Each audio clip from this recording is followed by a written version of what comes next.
The grand chamber of the Galactic Council floated in the darkness of space, a massive structure built from materials that shimmered like captured starlight. Inside, representatives from 847 different worlds sat in their designated positions, their forms as varied as the stars themselves. Some breathed methane, others survived in vacuum, and a few existed as pure energy contained in specialized fields. But today they all shared one common purpose: to witness the formal declaration of war against humanity. Ambassador Ji-won Kim stood alone at the center of the chamber floor. She was a woman in her mid-40s, with dark hair pulled back in a simple style and wearing the dark blue uniform of Earth's diplomatic corps.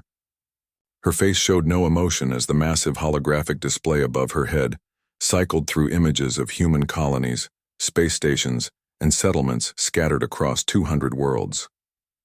The images were meant to intimidate, to show humanity how small they were compared to the vastness of the Empire. High Chancellor Vrex rose from his elevated platform. His crystalline body refracted the chamber's light into 1,000 dancing colors across the walls. When he spoke, his voice resonated through every translator in the room, a sound like wind chimes made of diamond. "We have tolerated your expansion long enough," he declared. "Humanity has violated the territorial agreements established 3 centuries ago. You have colonized worlds beyond your designated zones. You have built stations in forbidden sectors. You have refused to submit your military capabilities for inspection as required by galactic law." Ji-won listened without interrupting. Around the chamber, other council members nodded or made their species-equivalent gestures of agreement. The Matharian delegate released a cloud of colored gas that their translator rendered as approval. The singing spheres of harmonics chimed in perfect, aggressive harmony. "Furthermore," Vrex continued, his crystalline fingers pointing at the holographic display, "your secrecy regarding population counts, military strength, and industrial capacity constitutes a violation of the Transparency Accords. You claim to be a peaceful species, yet you hide your true capabilities. This cannot be tolerated. The Galactic Empire, representing the collective will of these 847 civilized worlds, formally declares a state of war against humanity. You have 72 hours to surrender your military assets and submit to Imperial oversight, or face the full might of our combined fleets." The chamber erupted in what could only be described as alien applause. Appendages of every description moved in approval. Energy beings pulsed with satisfaction. Species that communicated through scent released powerful agreement pheromones that the environmental system struggled to filter. Through it all, Ji-won stood perfectly still. Her military attaché, General Taeyang Park, sat in the human delegation box behind her.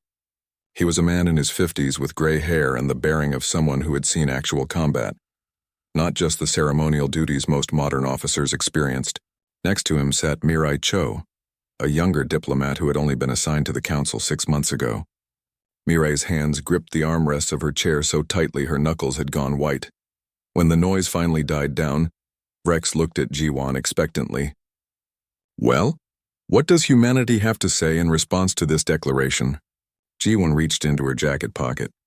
The movement was slow, deliberate. Every eye, sensor, and perception organ in the chamber focused on her hand.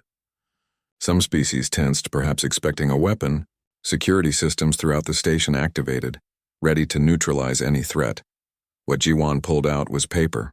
Not a data pad, not a holographic projector, not any of the advanced technology common throughout the galaxy. She held an actual newspaper, printed on pressed wood pulp, the kind of primitive communication device that hadn't been used on most worlds for thousands of years. The paper crinkled as she unfolded it with careful movements. The chamber fell into confused silence. Translators struggled to convey the bewilderment of 847 different species, trying to understand what they were seeing. Ji-won held the newspaper up so everyone could see it. Though few could read the human characters printed on its surface, she began to read aloud, her voice calm and clear. The headline here is dated May 15th, 2387. That's 3 weeks ago. It says, "Humanity reaches 10,000th colonized world." She paused, letting that number hang in the air. That's interesting, isn't it? Because according to the Imperial records you just displayed, humanity only controls 200 worlds. Vrex's crystalline form darkened slightly, the equivalent of a frown. Propaganda. Typical human deception. Is it? Ji-won folded the newspaper and tucked it back into her pocket. Let me ask you something, High Chancellor. When was the last time the Empire actually visited all 200 of those worlds you have listed as human territory? Our survey ships maintain regular contact with all border regions, Rex said. But there was a note of uncertainty in his chiming voice. Regular contact with the worlds we allow you to see, Ji-won said. She smiled then, a small expression that somehow felt more dangerous than any weapon. Tell me, how many merchant ships does humanity operate? According to your records? A holographic display appeared near Vrex, showing Imperial intelligence data. Approximately 500,000 vessels, he read. An impressive fleet for a young species. And how many of those vessels have your inspectors actually boarded and examined? Rex hesitated. The chamber's mood shifted from triumphant to uncertain. That information is classified. I can tell you, Ji-won said. 0, not 1. Because those vessels you've been tracking, the ones you think are carrying grain and machine parts between our colonies, they've all been very, very polite about avoiding your inspection stations. They file their flight plans, they pay their docking fees, they follow all traffic regulations, but they never quite end up in a position where you can look inside them. General Taeyang allowed himself a small smile from his seat. Mirai had stopped gripping the armrests and was now leaning forward, fascinated by what was happening. Are you suggesting, Rex said slowly, that humanity has been operating military vessels disguised as merchant ships? That itself would be a violation of a dozen galactic laws. I'm not suggesting anything, Ji-won replied. I'm simply pointing out that there seems to be a significant discrepancy between what the Empire thinks it knows about humanity and what humanity actually is. It's a bit like your declaration of war just now. Very impressive, very formal, very loud.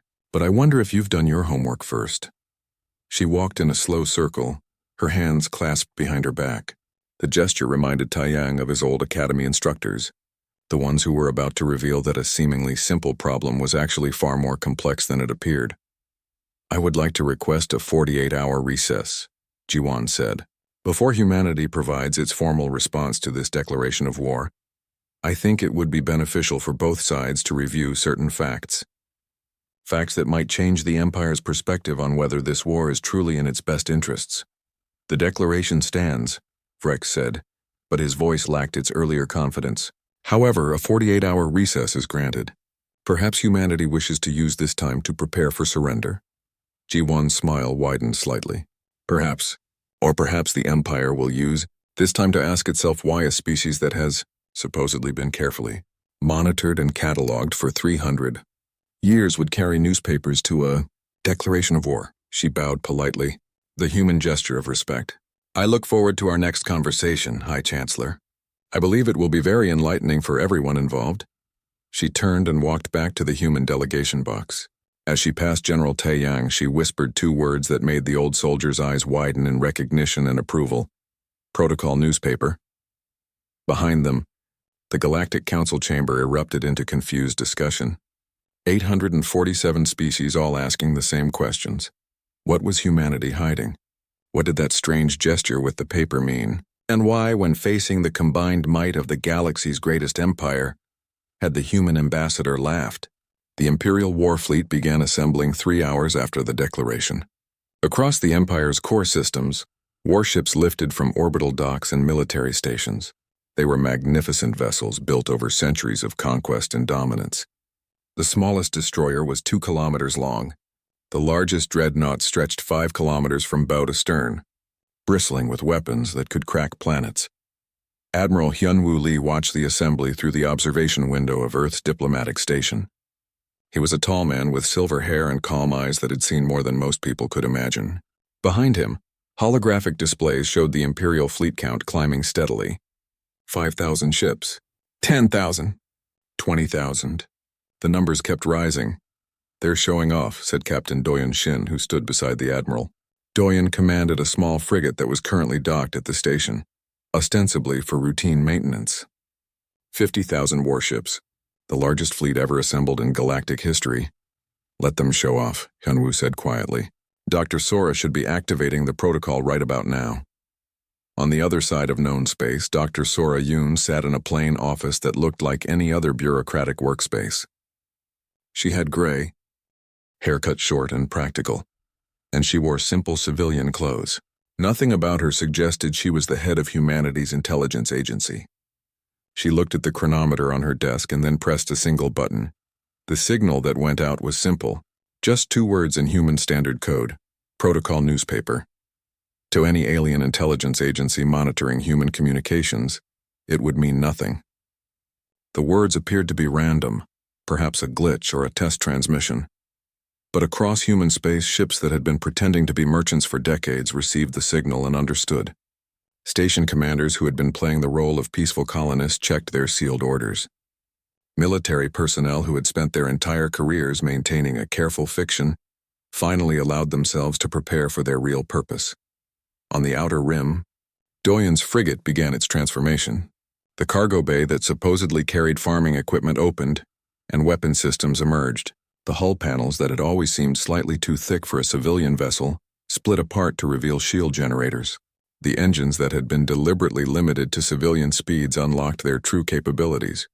All across human territory, the same thing was happening.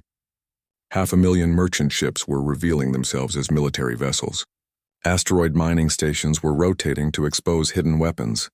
Satellites that had been cataloged as weather monitoring systems activated sophisticated sensor arrays.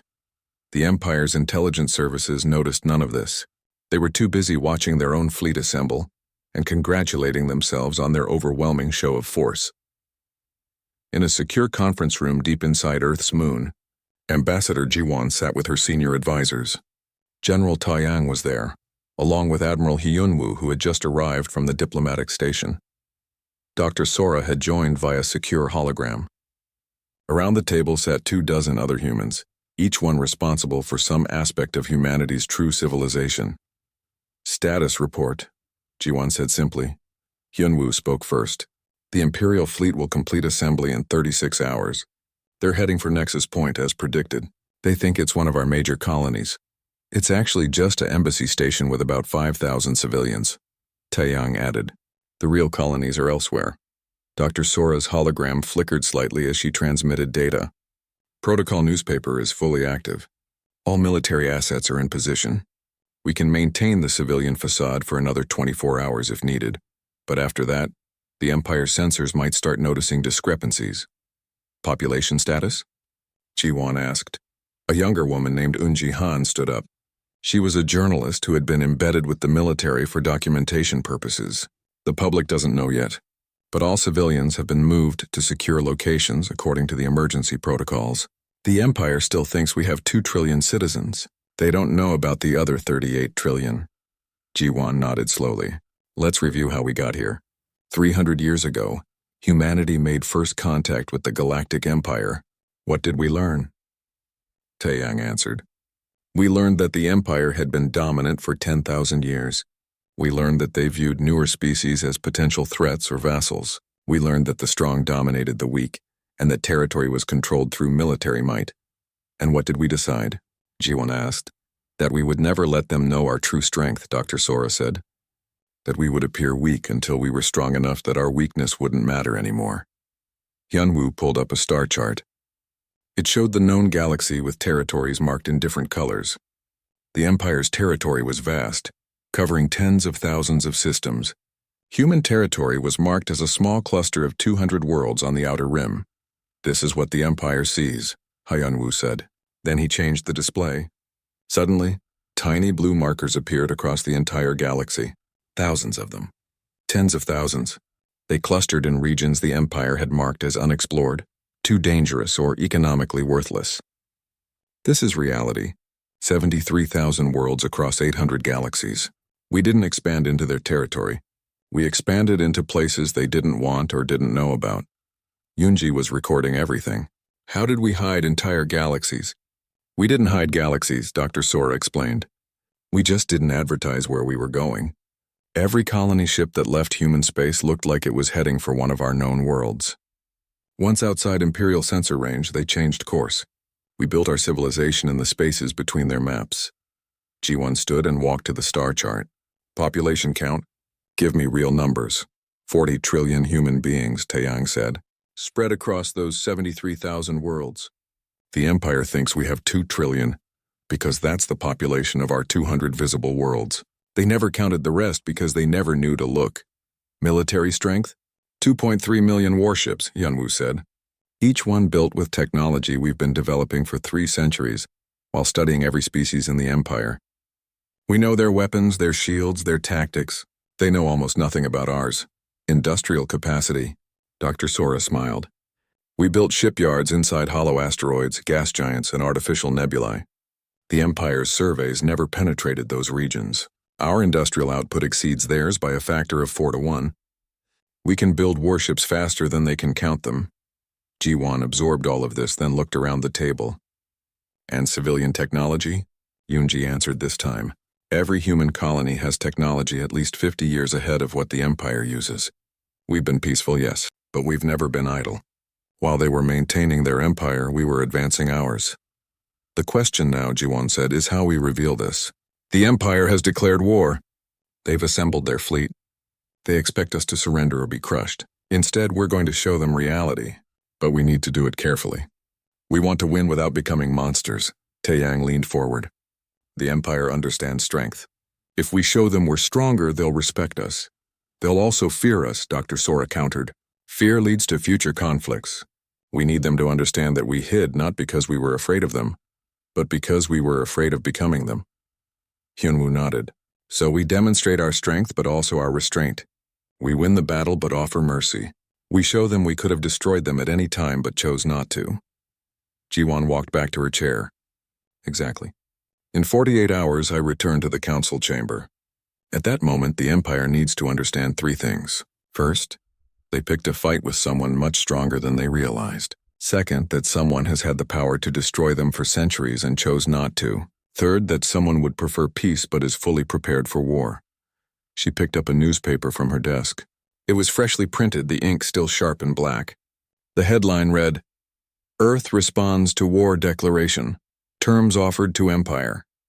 This newspaper will be published in 36 hours, Ji-Wan said. By the time I walk back into that chamber, every major news outlet in the galaxy will have a copy. Not digital, not holographic. Physical paper. They'll wonder how we had time to print newspapers during a crisis. They'll wonder what the terms are. And most importantly, they'll wonder what else they don't know about humanity. Around the table, the advisors smiled. They had been preparing for this moment for their entire lives. Some had been born into the deception, raised knowing that their true civilization was hidden from the galaxy. Others had learned the truth when they joined military or intelligence services. All of them had kept the secret. Protocol newspaper, Taeyang said, wasn't just about military activation. It was about revealing the truth. The newspaper is our symbol. It says we're calm, we're confident, and we have time to read the news even during war. It also says, Yunji added, that we document everything, that we remember, that we learn from history. The Empire forgot those lessons. We never did. Ji-Wan looked at each person around the table. Then let's make sure that when this is over, the galaxy learns them too. Not through conquest, not through domination, but through demonstration. We're going to fight one battle, just one, and it will be so decisive, so carefully executed, that the Empire will understand they never want to fight another. The meeting ended, and across human space, 2.3 million warships began moving into position. The Galactic Council chamber looked exactly the same as it had 48 hours earlier, but the mood was completely different. The representatives from 847 worlds sat in their designated positions, but instead of triumphant confidence, there was uncertainty. Some had spent the recess period analyzing what Ambassador Ji-Wan had said. Others had ordered their intelligence services to double-check their data on humanity. A few had even begun quietly positioning their own fleets in defensive formations, just in case. High Chancellor Vrek stood on his elevated platform, his crystalline body catching the light but somehow seeming less brilliant than before. The Imperial War Fleet was fully assembled now, 50,000 warships waiting at the edge of human territory. The largest armada in galactic history, ready to demonstrate the Empire's absolute power. The chamber doors opened, and Ji-Wan walked in. She wore the same dark blue diplomatic uniform. General Taeyang and Mirai Cho followed her, taking their positions in the human delegation box. Behind them came several other humans carrying cases and equipment. This was unusual. Normally, only the ambassador and immediate staff attended council sessions. Jiwan walked to the center of the chamber floor. She carried another newspaper, this one clearly different from the last. The paper was crisp and new, obviously printed recently. She held it up for everyone to see. "Good morning," she said pleasantly, as if she were greeting friends at a cafe rather than addressing a government that had declared war on her species. "I promised we would provide humanity's formal response to the Empire's declaration. Before I do that, I'd like to share some news." She unfolded the newspaper with the same deliberate care she had shown before. This morning's headline reads, "Imperial Fleet departs for Nexus Point. Earth responds with terms." She lowered the paper and looked directly at Vrex. "I'm curious, High Chancellor. How did our newspaper print a story about your fleet's departure before you officially announced it?" Vrex's crystalline form darkened. "You've been spying on Imperial military movements." "Everyone spies on everyone," Jiwan said with a shrug. "That's not the interesting part. The interesting part is that we printed this on paper, physical primitive paper, during a crisis, while supposedly panicking about the massive fleet heading toward our territory." She smiled. "Doesn't that strike you as odd?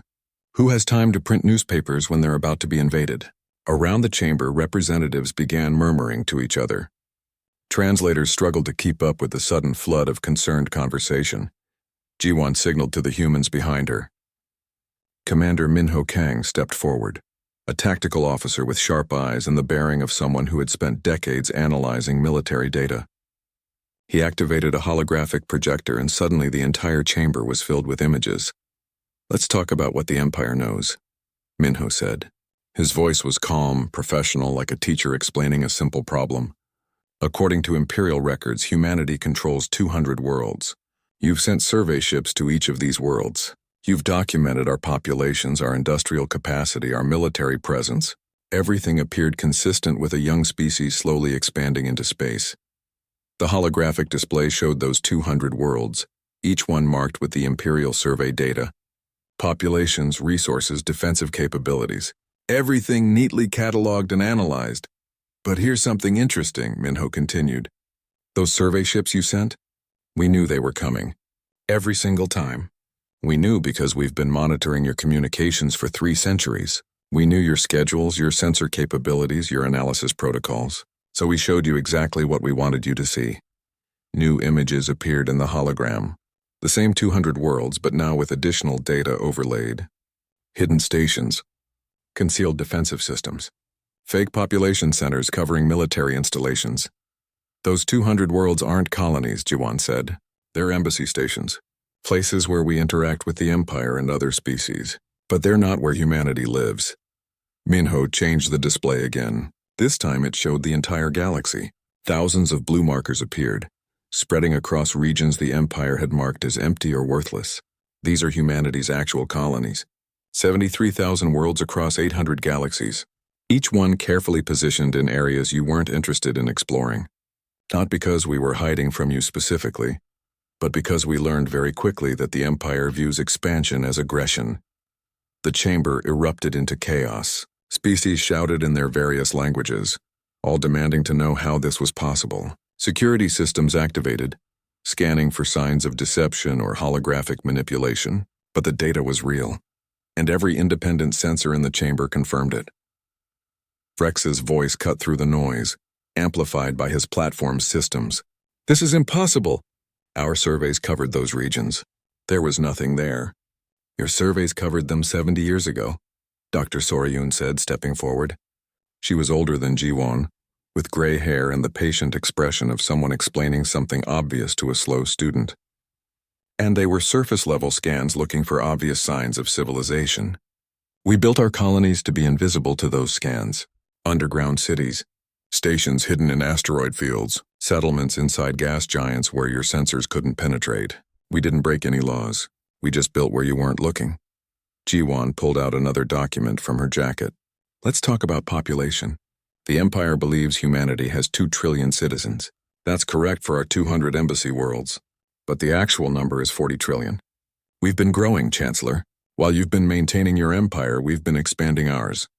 "And military capacity?" Vrex demanded. His voice had lost all its earlier confidence. Now he just sounded desperate for answers. Admiral Hyunwoo Lee stepped forward. He had been waiting in the delegation box, but now he walked down to stand beside Jiwon. The Empire tracks approximately 500,000 human merchant vessels, he said. Cargo ships, passenger transports, mining vessels. All properly registered, all following traffic laws, all very peaceful. He paused, letting the silence build. Those aren't merchant ships. They're military vessels, every single one of them. We've been sailing warships through Imperial space for 300 years. And you've been waving them through checkpoints because they filed the correct paperwork. The holographic display changed again, showing one of the merchant ships in detail. Then the image shifted, panels folding back, hidden weapons extending, shield generators activating. The peaceful cargo vessel transformed into a warship that looked like nothing the Empire had ever encountered. Our actual military strength, Hyunwoo continued, is 2.3 million warships, each one technologically superior to anything in the Imperial fleet, because we've spent 3 centuries studying your technology and improving on it. We know your weapons, your defenses, your tactics. We've analyzed every battle you've fought for the past 1,000 years, and we've built our military specifically to counter yours. Ji-won watched Vrex carefully. The High Chancellor had gone completely still, his crystalline body barely refracting light anymore. Around the chamber, other representatives were doing the galactic equivalent of panicking. Some were already sending urgent messages back to their home governments. Others were recalculating their military alliances and defensive pacts. Now, Ji-won said, her voice cutting through the chaos with quiet authority. Let me be very clear about something. Humanity did not want this war. We have spent 300 years avoiding exactly this situation. We hid our true strength not because we were afraid of you, but because we were afraid of what would happen if you knew the truth. We studied your history. We saw how the Empire treats species it views as threats. Conquest, vassalage, or destruction. Those were the options.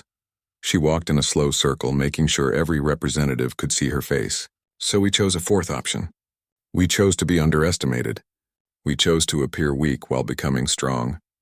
We chose to prepare for war so thoroughly that we would never have to fight it.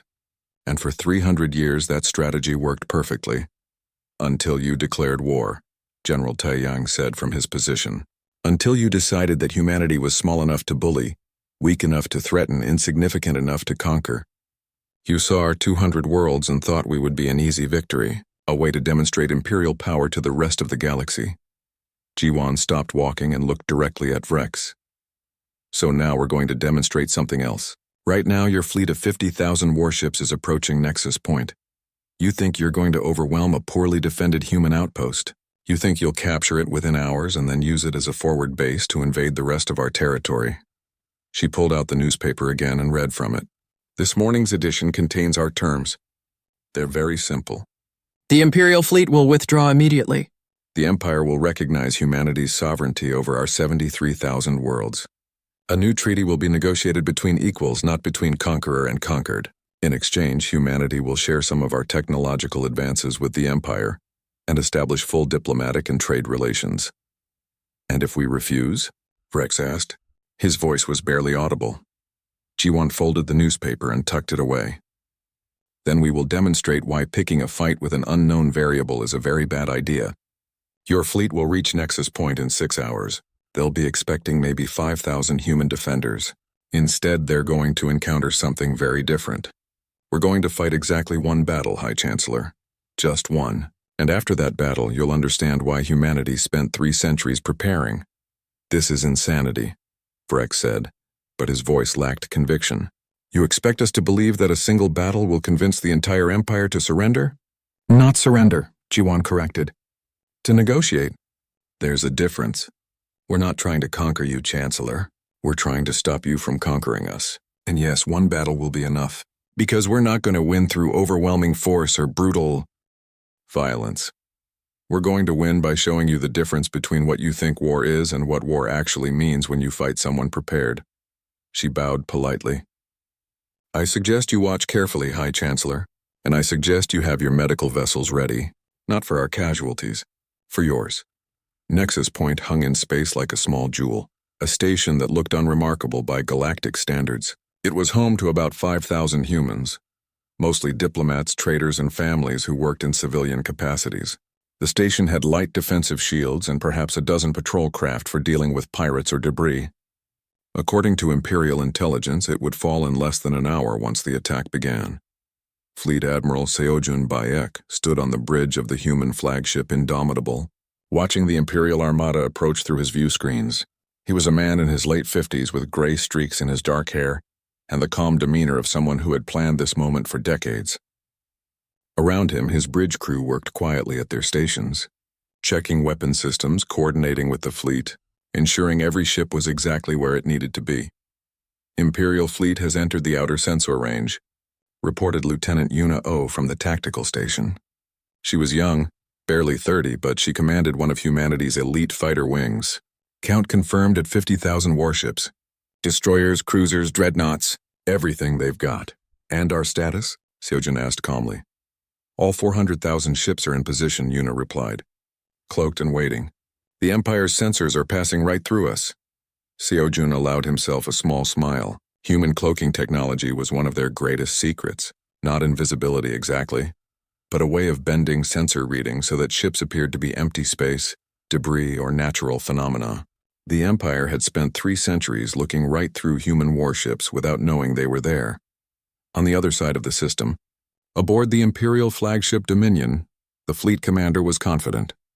Lord Admiral Kresh was a veteran of 100 campaigns, and he had never lost a battle. He looked at the tactical display showing Nexus Point and its pitiful defenses. Pathetic, Kresh said to his officers. They have perhaps 20 ships defending that station. This will be over before it begins. Should we offer surrender terms? His second-in-command asked. No, the High Chancellor wants a demonstration. We will show the galaxy what happens when someone defies the Empire. Begin the attack. The Imperial fleet surged forward, weapons charging, shields activating. 50,000 warships moving in perfect formation, a sight that would have terrified any civilization that had ever seen it. The forward destroyers began locking onto targets, preparing to unleash devastating firepower on the human station. Then space itself seemed to ripple. 400,000 human warships decloaked simultaneously. They appeared in formations that surrounded the Imperial fleet completely, above, below, and on all sides. The sudden appearance of such a massive force sent the Empire's tactical sensors into chaos. Alert sirens blared across every Imperial ship as their computers struggled to process the impossible numbers. All Imperial vessels. Seojun's voice broadcast on every frequency. This is Fleet Admiral Seojun Bayek of the Human Defense Forces. You have entered human territory with hostile intent. We are offering you one chance to withdraw peacefully, power down your weapons, and reverse course. You have 60 seconds to comply. Aboard the Dominion, Lord Admiral Kresh stared at his displays in shock. 400,000 ships. It was impossible. No species had that many warships. The Empire itself only had 300,000 vessels scattered across its entire territory. This has to be a trick, Kresh said. Holograms. Sensor ghosts. They're trying to scare us. Sensors confirm solid mass readings, his tactical officer reported, her voice shaking. Those ships are real, Lord Admiral. All of them. Kresh made a decision born from pride and decades of never retreating. All ships forward. Fire at will. Show these humans what Imperial power truly means. Seojun watched the Imperial fleet ignore his warning and continue their attack. He had expected this. The Empire had never surrendered, never retreated, never shown weakness. They would have to learn the hard way. All ships, Seojun ordered, execute Protocol Mercy. What happened next would be studied in military academies for centuries. The human fleet didn't charge forward in a massive assault. Instead, they moved with surgical precision. Every ship had a specific target and a specific objective. Not to destroy, but to disable. Yuna launched her fighter wing, 500 small craft that moved so fast they appeared as streaks of light. They targeted the Imperial ship's weapon systems, firing precision shots that melted gun barrels and disabled missile launchers without breaching hulls. The Empire's point defense systems couldn't even track them. Larger human warships used something the Empire had never encountered: quantum disruptors. These weapons didn't destroy shields through brute force. They simply turned them off by disrupting the quantum fields that sustained them. Imperial ships suddenly found themselves naked in space, their defenses gone in an instant. The Empire tried to fight back. They fired everything they had. massive energy beams and nuclear missiles and kinetic weapons that could punch through asteroids. But human shields held. The technology was fundamentally different, based on principles the Empire hadn't discovered yet. Imperial weapons simply splashed against barriers they couldn't breach. Disable, don't destroy, Seojin reminded his fleet. We're not here to kill them. We're here to show them they can't kill us. The battle became a demonstration of overwhelming technical superiority. Human ships moved faster, turned sharper, and coordinated perfectly through communications the Empire couldn't intercept. Every Imperial vessel that tried to retreat found its engines disabled. Every ship that tried to fight had its weapons systematically dismantled. Not through savage attacks, but through precise, almost surgical strikes. Captain Doyen Shin commanded a small squadron that focused on the Empire's dreadnoughts, their largest and most powerful ships. These vessels were 5 kilometers long and carried enough firepower to level continents. Doyen's squadron consisted of only 20 ships, each one a fraction of the size of the dreadnoughts. Target the propulsion systems, Doyen ordered. I want them floating dead in space, not exploding. Remember, there are living beings on those ships. His squadron moved like dancers, weaving between the dreadnoughts' desperate attacks. They fired reality anchors, weapons that created localized fields where the Empire's exotic propulsion systems simply stopped working. One by one, the massive dreadnoughts went dark and still, floating helplessly while their crews tried desperately to restart systems that would no longer respond. Aboard the Dominion, Lord Admiral Kresh watched his entire fleet being systematically dismantled. Ships weren't exploding. Crews weren't dying in massive numbers. Instead, every vessel was being carefully, methodically disabled. Weapons gone, shields gone, engines gone, communications disrupted. It was humiliating in a way that destruction would never have been. All ships surrender. Kresh finally ordered, his voice heavy with defeat. Power down all systems. Await boarding.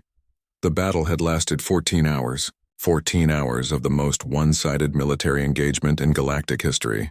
The final casualty report would shock the Empire even more than the defeat itself. Imperial casualties. 847,000 military personnel captured. 2.3 million wounded, but alive and receiving medical treatment. 0 ships destroyed. All 50,000 vessels disabled but intact, floating in space like monuments to Imperial arrogance.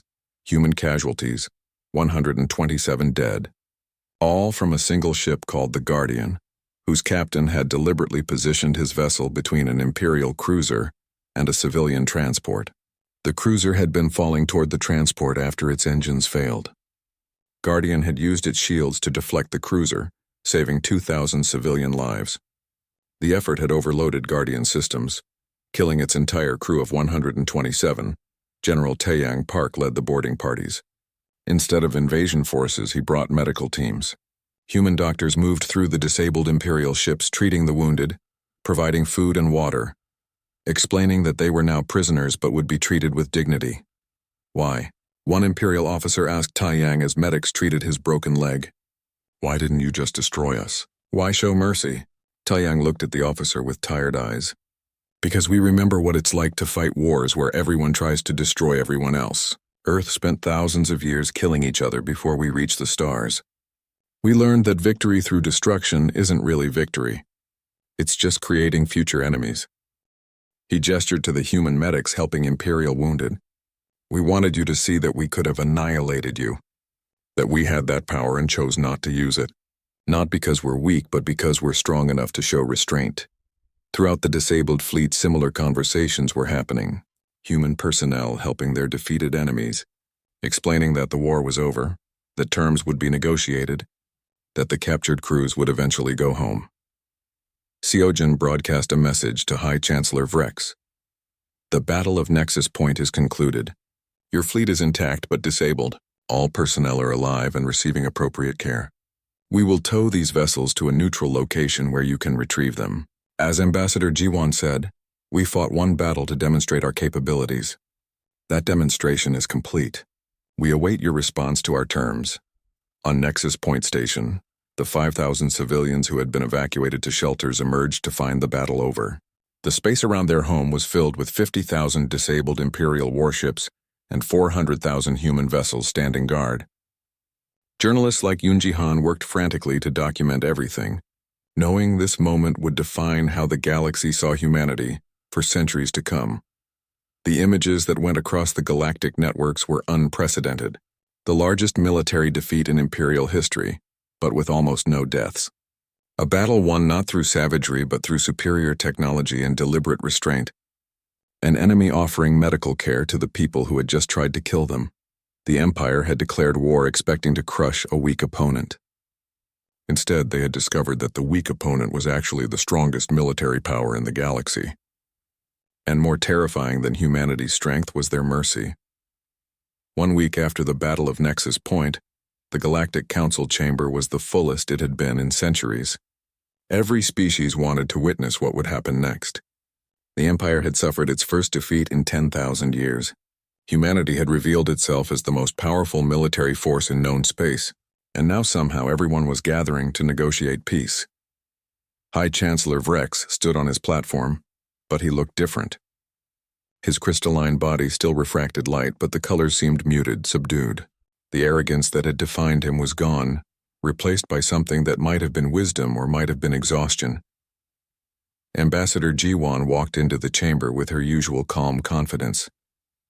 She carried another newspaper, folded neatly under her arm. Behind her came General Taeyang, Admiral Hyunwoo, Dr. Sora, and several other humans. They took their positions in the delegation box and the chamber fell silent. Ambassador Kim, Vrex said, his voice no longer booming but quiet and measured. The Empire requests formal peace negotiations. We acknowledge that our declaration of war was based on incomplete information. We acknowledge that we underestimated humanity's capabilities. We acknowledge our defeat. Around the chamber, representatives from 847 worlds remained silent.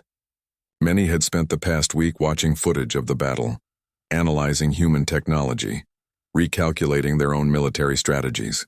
Some species had already sent diplomatic messages to Earth requesting alliances or trade agreements. Others had simply noted that making an enemy of humanity seemed like a spectacularly bad idea. Jiwan walked to the center of the chamber floor. The Empire offers reparations, territory, resources, technology transfers, a formal apology broadcast across all galactic networks. These are generous terms, High Chancellor. They are the terms of the defeated, Vrex said simply. What are humanity's demands? Jiwan pulled out the newspaper and unfolded it. The headline was visible to everyone. Peace declared, new era begins. She held it up so the entire chamber could see. This newspaper was printed 3 days ago, Jiwan said, before any formal negotiations began, before the Empire even offered surrender terms. We printed it because we knew how this would end. Not because we're arrogant, but because we understand history and human nature. She lowered the newspaper. Humanity declines all reparations. We don't want your territory. We don't need your resources. We're not interested in humiliating you or weakening your empire. Our only demand is very simple: honest diplomatic relations, recognition of our sovereignty, and a promise that the next time we disagree about something, we talk instead of fighting. The chamber erupted in surprised murmurs. Species that had been preparing for humanity to demand harsh terms or even partial conquest found themselves confused. Dr. Sora stood and addressed the council. For 300 years, we've been studying the Empire's history, she said. We've watched how you handle victory. Conquered species become vassals. Defeated civilizations lose their autonomy. The strong dominate the weak and the cycle continues. We don't want to be part of that cycle, either as victims or as perpetrators. But you could, Vrex said. Your military strength exceeds ours. Your technology is superior. You could conquer the Empire. Why don't you? Jiwan smiled sadly. Because we remember what it's like to be conquerors. Earth's history is full of empires that rose and fell, civilizations that dominated others through force, and every single one of them eventually collapsed under the weight of their own cruelty. We learned those lessons in blood over thousands of years. We don't want to repeat them in space. She walked in a slow circle, addressing not just Vrex but every representative in the chamber. The Battle of Nexus Point was carefully designed to minimize casualties. We could have destroyed your fleet in minutes. Instead, we spent 14 hours systematically disabling every ship, ensuring minimal loss of life. Do you know why? To demonstrate superiority, Vrex answered. Partially, Jiwan agreed, but mostly because those ships contained living beings. Soldiers who were following orders. crew members who had families waiting for them. We wanted them to go home. We wanted them to tell their children that they fought against humanity, and humanity chose mercy. General Taiyang stepped forward. In Earth's history, we have a concept called mutually assured destruction. Two sides so powerful that if they fought, both would be annihilated. For a long time, that threat prevented wars, but it also created constant fear. We don't want a galaxy built on fear.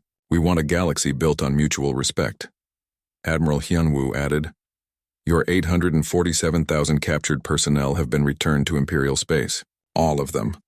Unharmed and treated with dignity. Your 50,000 warships have been towed to neutral space where your recovery teams can retrieve them. We even repaired some of the systems we disabled. Not because we had to, but because it was the right thing to do." Vrex was silent for a long moment. When he finally spoke, his voice carried something that sounded like genuine curiosity. "The newspaper. I need to understand. Why that gesture? Why unfold paper when we declared war?" Jiwon looked at the newspaper in her hands. "Because my ancestors learned something important. The most dangerous moment in any conflict is when someone believes they have nothing to lose, when they think they're cornered, when panic replaces reason. We gave you something to think about." A pause, a moment to reconsider. The newspaper said we weren't panicking. We had time to print news, time to read it, time to think. Dr. Sora continued the explanation. It was a psychological tactic, yes, but it was also a symbol. Throughout human history, newspapers represented the free flow of information, the documentation of events, the ability to learn from the past and plan for the future. When Ambassador Kim unfolded that newspaper, she was telling you that humanity thinks in terms of history, not just immediate threats. "We hid our strength not because we were afraid of you," Ji-won said, "but because we were afraid of becoming you. An empire that uses military might to dominate others. We wanted to be strong enough to defend ourselves without becoming conquerors, strong enough to deter aggression without provoking it, strong enough to show mercy without looking weak." She walked up to Vrex's platform and held out the newspaper. "This is for you, High Chancellor. A gift." Vrex took the paper carefully, his crystalline fingers holding it as if it were something precious. "A newspaper?" "Not just any newspaper," Ji-won said. "That's a printing press manual. Instructions for making your own newspapers. It's archaic technology by galactic standards, but it represents something important. The luxury of time, the privilege of peace, the choice to read about yesterday's problems while working toward tomorrow's solutions." Vrex looked at the manual, then at Ji-won. "You're teaching us how to make newspapers." "I'm teaching you what newspapers represent," Ji-won corrected. "When you have time to print them, read them, and think about what they say, it means you're not fighting for survival. It means you can afford to document history instead of just living through it. It means peace." Around the chamber, representatives were beginning to understand. The newspaper wasn't just a gesture or a symbol. It was a philosophy, a way of thinking about conflict and resolution that most species had forgotten or never learned. "The treaty we propose is simple," General Taiyang said, distributing documents to the council members. "All species recognize each other's sovereignty. Military capabilities are shared openly. No more hiding. Disputes are resolved through negotiation before military action. And most importantly, we establish what we're calling the Galactic Research Initiative. All species share technological advances for the benefit of everyone." "You would share your technology?" a representative from the Matharian delegation asked, releasing clouds of colored gas that translated as disbelief. "The technology that made you superior?" "That's the point," Dr. Sora said. "Superiority is temporary. Today we're ahead. Tomorrow someone else makes a breakthrough. The day after, another species discovers something new. If we're all advancing together, sharing knowledge, then everyone benefits. And more importantly, no one feels threatened enough to start a war." Vrex studied the treaty document. "This is unprecedented. Species don't share military technology with potential enemies. Then maybe we should stop thinking of each other as potential enemies," Ji-won said, "and start thinking of ourselves as potential partners. The galaxy is vast, Chancellor. There's room for everyone, resources enough for all. The only reason to fight is if we convince ourselves that conflict is inevitable. We're choosing to believe that peace is possible instead." Journalist Yeonji Han had been recording everything. Now she stood and addressed the council. "I've been documenting humanity's history for 20 years. I've studied our wars. Our mistakes, our evolution from a species that almost destroyed itself to one that reached the stars. The lesson we learned, the one that took us thousands of years and billions of lives to understand, is simple. Violence is easy. Peace is hard. But peace is worth the effort. She held up her recording device. This session will be studied in schools across human space. Children will learn about the day we chose mercy over massacre, negotiation over conquest. We want them to learn that being strong doesn't mean being cruel, that having power means exercising restraint, that winning doesn't require destroying your opponent. Vrex looked around the chamber at the other representatives. He saw species that had been part of the Empire for millennia, some through willing alliance, others through conquest. He saw the fear and respect in their reactions to humanity's revealed strength. And he saw an opportunity to be something other than what the Empire had always been. The Empire accepts these terms, Vrex announced. We will sign this treaty. We will recognize humanity's sovereignty. We will participate in the Galactic Research Initiative, and we will learn what newspapers represent. The chamber erupted in what could only be described as relieved celebration. Centuries of imperial dominance were ending not with the Empire's destruction, but with its transformation. Species that had been vassals were becoming partners. Fear was being replaced with hope. Jiwan and Vrex signed the treaty together, their signatures appearing on documents that would be distributed across the galaxy. As they finished, Jiwan offered her hand in the human gesture of agreement. Vrex carefully took it, his crystalline fingers warm against her skin. Why mercy? Vrex asked quietly, just for her to hear. After we threatened you, after we declared war, why show us mercy? Jiwan smiled.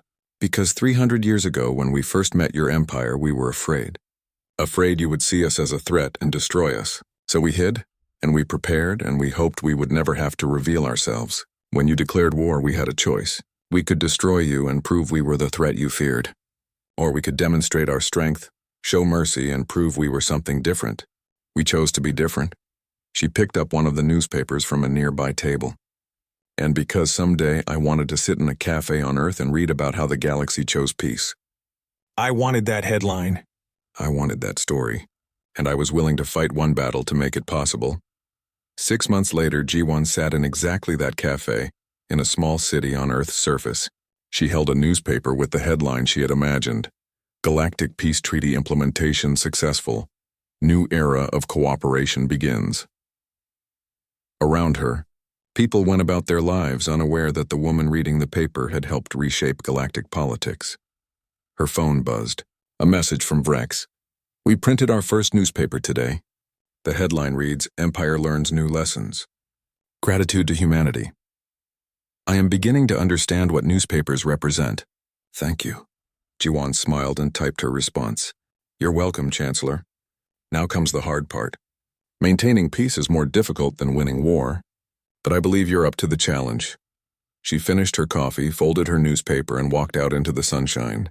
Somewhere above, in the vast darkness of space, 400,000 human warships stood ready to defend peace. But for now, on this quiet morning, the greatest weapon humanity possessed was the simple act of reading yesterday's news while planning for tomorrow's peace.